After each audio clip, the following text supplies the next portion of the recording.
Orang mahasiswi kedokteran hewan Universitas Erlangga Surabaya ditemukan meninggal dunia di dalam mobil di Desa Tambak Oso, Sidoarjo, Jawa Timur. Diduga alami stres dan malu akibat gagal di wisuda, seorang mahasiswi pada salah satu universitas di Kupang, Nusa Tenggara Timur nekat mengakhiri hidupnya dengan cara melompat dari atas jembatan yang memiliki ketinggian lebih dari 80 meter. Saudara, seorang mahasiswi salah satu perguruan tinggi swasta di Kota Makassar, Sulawesi Selatan ditemukan tewas. Korban diduga melompat dari lantai 6 salah satu gedung di Jalan Urip Sumiharjo, Makassar. Pemirsa, seorang mahasiswa ditemukan tewas usai loncat dari lantai 4 rumah kos Jalan Mangga Durikepa, Kebonjeruk, Jakarta Barat. Korban nekat mengakhiri hidupnya diduga akibat permasalahan sidang skripsi. Mahasiswi nekat mengakhiri hidupnya dengan melompat dari lantai 4 Mall Paragon, Semarang. Seorang mahasiswi di Semarang, Jawa Tengah ditemukan meninggal di kamar kosannya. Saat olah TKP ditemukan sepucuk surat yang ditulis oleh korban. Saudara, seorang mahasiswa Politeknik Kupang ditemukan tewas gantung diri pada sebatang pohon di samping rumah. Cuplikan dari berita-berita sebelumnya merupakan sebagian kecil contoh dari kasus-kasus bunuh diri yang terjadi di kalangan mahasiswa. Ada puluhan bahkan ratusan kasus lainnya yang tidak disebutkan atau bahkan tidak terekspos di media. Berita mengenai bunuh diri ini marak terjadi pada tahun 2023 lalu.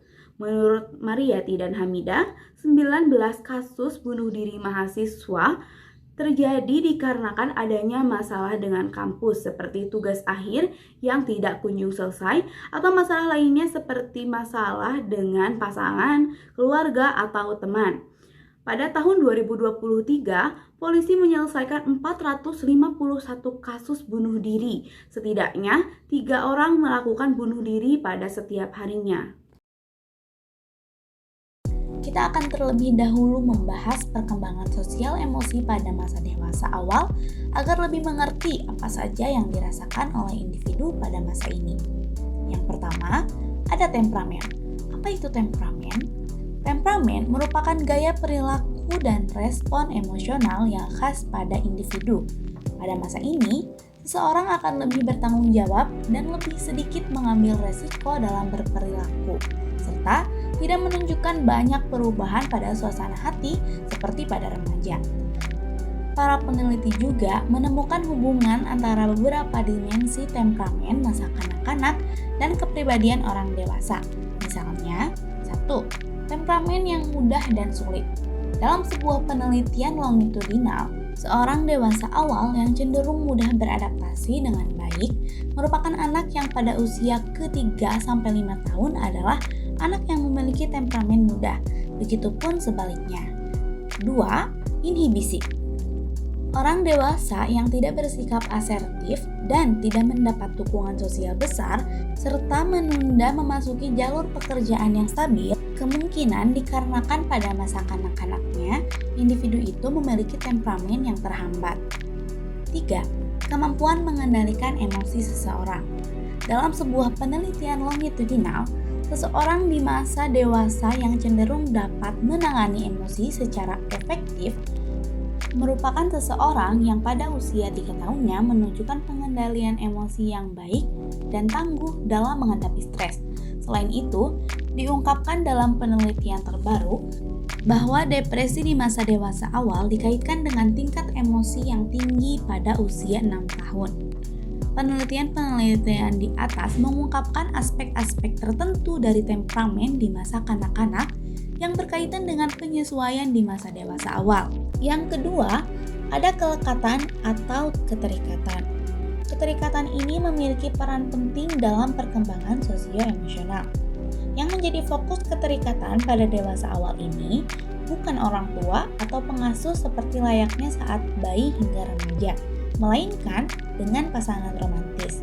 Keterikatan yang terbentuk saat masa bayi hingga remaja akan menentukan gaya keterikatan yang akan dialami pada masa dewasa awal. Sebuah penelitian longitudinal mengungkapkan bahwa bayi yang memiliki keterikatan yang aman memiliki hubungan romantis yang lebih stabil di masa dewasa dibandingkan bayi yang memiliki keterikatan yang tidak aman.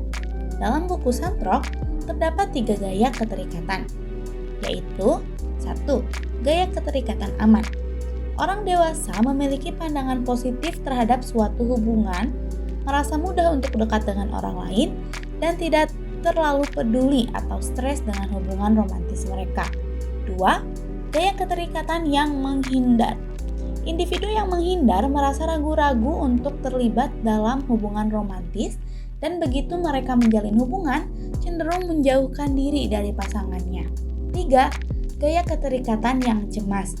Orang-orang ini menuntut kedekatan, kurang percaya, dan lebih emosional, cemburu, dan posesif. Yang ketiga adalah intimasi atau keintiman. Ciri keintiman dapat terlihat dari keterbukaan diri dan berbagi pemikiran pribadi. Pada masa ini, banyak sekali tuntutan yang harus dihadapi. Salah satunya dalam mengatasi tuntutan keintiman, identitas, dan kemandirian. Seperti dijelaskan dalam teori Erikson, bahwa pada masa dewasa awal ini, tahapan yang sedang dijalani adalah tahapan keintiman versus isolasi. Gambaran keintiman yang disebutkan Erikson adalah menemukan diri sendiri yang dibarengi dengan kehilangan diri pada orang lain, dan hal ini memerlukan komitmen terhadap orang lain. Menurut Erikson, isolasi terjadi jika seseorang pada masa dewasa awal gagal dalam mengembangkan hubungan intimnya. Oke, kita masuk ke pembahasan selanjutnya. Gimana sih cara meregulasi emosi? Tapi sebelumnya, kalian tahu nggak sih apa itu emosi? Nah, jadi emosi itu adalah proses tumbuhnya efek psikofisiologis pada persepsi, sikap, dan perilaku yang terlihat dengan ekspresi tertentu dan terasa secara fisik dan psikis. Hal tersebut dikarenakan adanya kesinambungan antara fisik dan jiwa seseorang. Nah, kalau regulasi emosi itu sendiri dijelaskan oleh Gross merupakan sebuah proses seseorang membentuk emosi yang dimilikinya dan mengetahui cara untuk mengekspresikan emosinya. Terus terbentuknya regulasi emosi itu karena faktor apa aja? Good question. Terbentuknya regulasi emosi dipengaruhi oleh faktor-faktor seperti jenis kelamin, religiusitas, usia, dan kepribadian individu tersebut. Kok bisa ya faktor-faktor itu mempengaruhi terbentuknya regulasi emosi? Dijelaskan oleh Rusmala Dewi, jenis kelamin menjadi faktor terbentuknya regulasi emosi dikarenakan kontrol emosi pada pria dan wanita berbeda. Lalu, untuk religiusitas yang menjadi faktor regulasi emosi dikarenakan semua agama pasti mengajarkan cara untuk mengontrol emosi. Kemudian, usia menjadi salah satu faktor dari terbentuknya regulasi emosi karena seiring bertambahnya usia seseorang, ia akan lebih mudah dalam meregulasi emosinya didasarkan pada pengalaman yang ia miliki di masa sebelumnya. Dan yang terakhir adalah kepribadian. Cohen dan Armeli menjelaskan mereka yang memiliki kepribadian neuroticism memiliki regulasi emosi yang rendah. Mereka memiliki ciri-ciri moody, panik, sering merasa cemas, sensitif, harga diri yang rendah, gelisah, coping stres, dan kontrol dirinya juga rendah. Gross juga menyatakan bahwa aspek-aspek regulasi emosi adalah keahlian seseorang dalam mengontrol emosi dengan baik, termasuk emosi negatif maupun positif. Dan dengan sadar mampu mengontrol emosi dan mampu mengendalikan situasi yang menekan hingga menimbulkan stres sebagai hasil dari masalah yang dihadapi. Jadi, Aldao dan kawan-kawan menyatakan bahwa strategi regulasi emosi sangat penting untuk melakukan penyesuaian diri terhadap lingkungan. Nah, perilaku bunuh diri ini ada kaitannya dengan regulasi emosi. Maksudnya, seseorang yang gagal dalam memiliki respon emosional tertentu, dia juga akan gagal dalam menerapkan regulasi emosinya.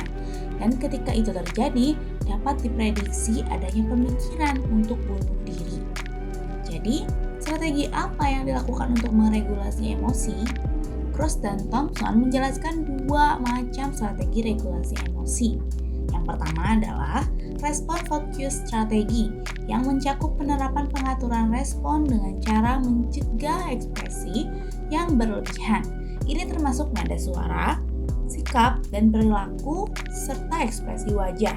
Meskipun strategi ini membantu mengendalikan emosi berlebihan, namun tidak mengurangi jumlah emosi yang muncul.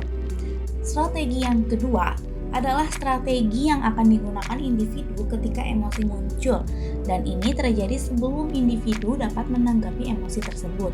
Strategi ini bertujuan untuk mengubah cara orang berpikir agar lebih positif ketika mereka menghadapi situasi yang mungkin menimbulkan emosi tertentu. Ini mampu mengurangi kekuatan emosi sehingga respon yang dihasilkan tidak berlebihan. Salah satu faktor penting yang dapat membantu seseorang menjalani kehidupan pribadi mereka adalah dengan dukungan sosial, karena orang-orang dalam komunitas mereka akan berinteraksi dan saling membutuhkan. Semua jenis dukungan yang diberikan kepada seseorang atau kelompok lain untuk membantu mereka melalui hidup disebut dukungan sosial. Dukungan sosial ini dapat membantu mengatasi masalah hidup yang dipenuhi stres berkepanjangan yang selanjutnya mengarah ke ide bunuh diri. Nah, sekarang kita bahas materi mengenai stres. Kalian pasti udah tahu kan apa itu stres? Stres merupakan suatu keadaan tertekan baik secara fisik maupun psikologis. Setiap orang mengalami stres sebagai reaksi terhadap masalah dan tantangan kehidupan sebagai cara adaptasi. Stres disebabkan oleh dua hal. Yang pertama adalah predisposisi atau faktor risiko yang sudah ada sejak kecil. Dan yang kedua adalah faktor pencetus atau presipitasi yang berasal dari lingkungan individu itu sendiri yang akhirnya membuat individu merasa terancam. Ada 5 respon model adaptasi stres. Yang pertama adalah respon kognitif, di mana stres dapat mempengaruhi cara seseorang berpikir. Kedua, respon stres afektif berdampak pada perasaan seseorang. Ketiga, respon fisiologis terhadap stres mempengaruhi fungsi tubuh seseorang. Yang keempat adalah respon perilaku stres, di mana seseorang dapat bertindak terhadap tekanan seperti menghindar. Yang kelima adalah respon sosial, di mana stres berdampak pada relasi seseorang dan sosialnya. Biasanya, apa sih yang kamu lakukan ketika sedang stres? Dalam menghadapi tekanan dan tuntutan yang dapat menyebabkan stres, setiap individu mempunyai metode penanganan yang berbeda-beda sesuai dengan kebutuhan dan kenyamanan masing-masing individu. Penanganan ini disebut dengan coping. Menurut Sarafido, coping stres adalah proses di mana orang berusaha untuk mengatasi situasi di mana mereka merasa ada kesenjangan antara usaha mereka dan kemampuan mereka. Situasi tersebut dianggap sebagai sumber stres. Oleh karena itu, dapat disimpulkan bahwa coping stres adalah proses menanggapi dan menghadapi situasi yang menekan dan melampaui kemampuan seseorang. Menurut Stuart dan Sundin, terdapat 2 jenis mekanisme coping yang dilakukan individu, yaitu coping yang berpusat pada masalah atau disebut juga dengan problem focus form of coping mechanism or direct action, dan coping yang berpusat pada emosi atau emotion focus of coping.